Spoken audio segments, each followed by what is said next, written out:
pasiga-siga ni Attorney Koopman doon sa ICC, makakatulong yan kay Labato, ha?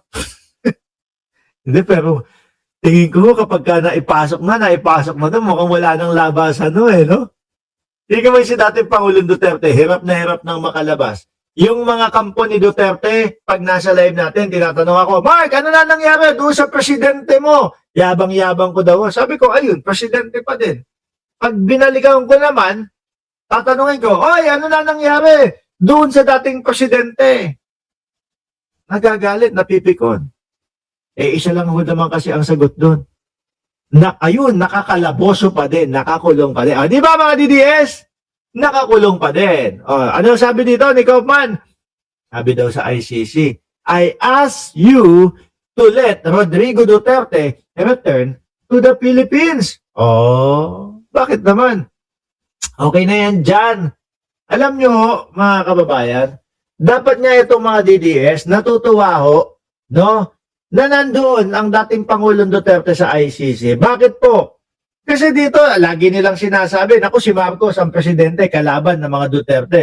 Lagi nyo sinasabi, ganyan, masamang tao yung mga Marcos. Lalo na si Presidente Bongbong Marcos. Kapag ka sa Pilipinas nilitis yan, ano sasabihin ninyo? Sasabihin nyo, naku, ayan, inaano na, pinepersonal na ni Bongbong Marcos ang dating Pangulo. At least sa ICC, patas, di ba? Wala kayong iniisip na ganun. Kung ano lang yung normal, yun lang ang gagawin.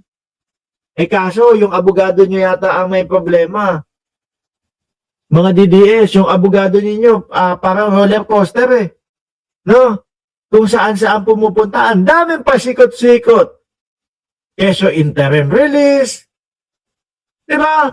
Forma si Tobats. Tiklop pala. Sabi ni Sunny Reyes.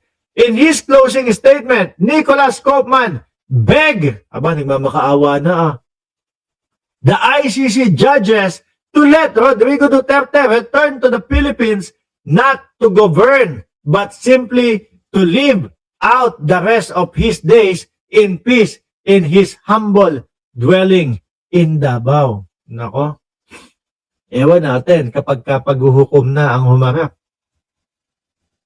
No? Kung magiging masaya kaya ang dating Pangulong Duterte sa kabilang buhay niya. Dito sa mundong ibabaw, na ang daming nagsasabi na marami silang mga kaanak na naging biktima po ng mga tokhang-tokhang nila. Di ba?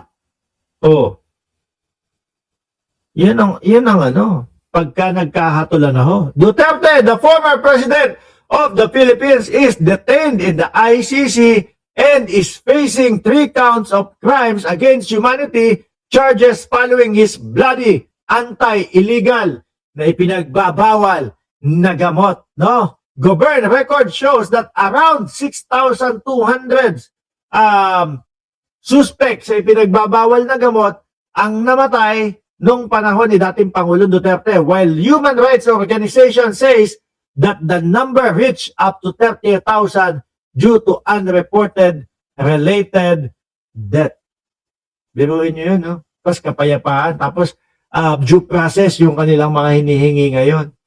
Pero nung panahon nila, siga-siga ho sila. Nung panahon nila, patayin. Mismo ang dating Pangulong Duterte ang nagsabi, di ba?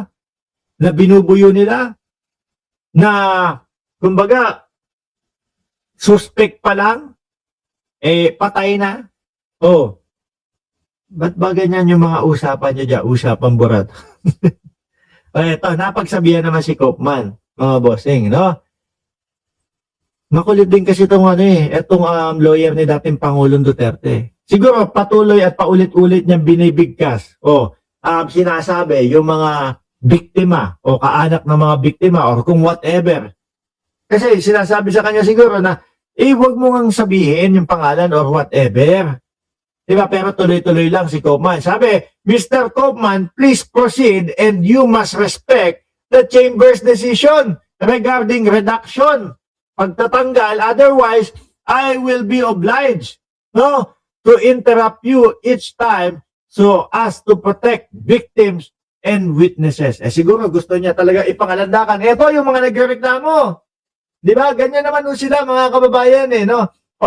Meron pa nga silang ipinapakita mga listahan daw po nung mga kumukontra sa mga Duterte. Naalala niyo yon? Umalat sa Facebook yon. General Torre nandoon. Yung tipo bang ito ang mga listahan, no? Kapag si Sara Duterte ay naging presidente na, magsitago na kayo. Ganon ang estilo niyang mga yan, mga kababayan. Ito no? Para sumuporta dyan sa sinasabi ko. Tingnan nyo. Badoy. Ang bumoto daw sa impeachment ni BP Inday, sisiguraduhin ng buong putang ina. Sinama na naman tayo. Kayo-kayo lang. Hindi na kami kasama dyan. No? Dati, kasama kami doon sa 32 million. Hanggang ngayon, ang kakapal ng mukha ninyo. Sinasabi nyo, 32 million ang nakasuporta kay Sara Duterte. Ako kasama ako doon sa 32 million na bumoto kay Sara Duterte. Na ngayon hindi na ako nagsusuporta diyan. Iyo ba? Sabi ni Chaychar, nagmura. Sorry naman. Hindi kapag kasi ganito yung mga pinag-uusapan at sila yung mga pinag-uusapan natin, napakahirap kung hindi hindi mapamura, mga bossing, no? May warning para daw doon sa mga boboto o yung mga congressman. Ganito nila tinatakot talaga yung mga congressman, no? Ang bumoto sa impeachment ni BP Inday sisiguraduhin ng buong Pilipinas na matatalo sa 2028 daw po. Paano naman nga kayo talaga nakasisigurado? Di ba? Maalala nyo, Badoy, yung mga congressman, na mga bumoto sa impeachment ni Sara, mga nakabalik. Si Abante, congressman pa din. Diba? Si Beatrix Luistro, congressman pa din. Di ba? Karamihan, mga congressman pa din mga kababayan. Yung si Rog Gutierrez, ng One Rider Party List, congressman pa din. Baka sabihin nyo, si Paduano, wala na. Hindi naman tumakbo ulit yun. Kaya hindi yun natalo. No? Baka ang mga boboto po sa impeachment ng Vice Presidente, ang mangyari pa mga kababayan, ay mas lalo pa pong umangat yung kandidatura. Kasi ang tagal na pong gustong malaman ng mamamayang Pilipino kung ano po talaga ang katotohanan pagdating po dyan sa confidential funds. Di po ba?